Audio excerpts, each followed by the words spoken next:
So it's been a very long process, a huge amount of people involved in it. And I think that the big thing for us to be looking at now is that this was a gradual process. I wouldn't like people looking at this as a bit of a history program to think all of these things were sorted out in a week. I mean, it took just grinding efforts, and I think the part we're particularly focusing on today is what George Mitchell was at for a long period, getting people to talk to each other, and everybody played a part. Listen, the tempers. I mean, I saw people lose their head. I saw people being totally obnoxious. I saw people flipping the lid and all that, but I mean they come back the following morning, they were saying it. But what I was very glad at the end of the week is that we did go one day further, because we could call it the Good Friday Agreement.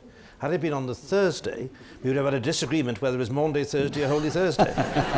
so in the end, the Good Friday Agreement, it was a good name anyway, it worked. That would have taken another. Everybody who took part in those talks deserves the credit for what was achieved.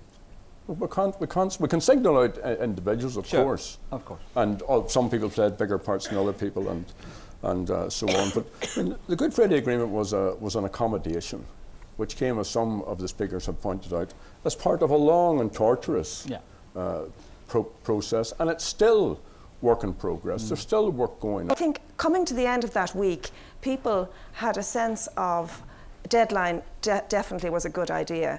But those of us who knew the awesome kind of spread of change envisaged by the totality of the agreement knew that it wasn't going to be easy to reach agreement on it.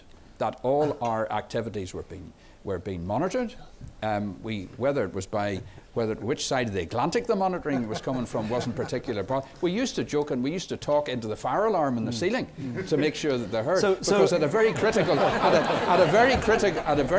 point in the negotiations on the last day, at a very critical point, the phone rang, and here it was Bill Clinton. Difficulties which you described mostly occurred early in the process.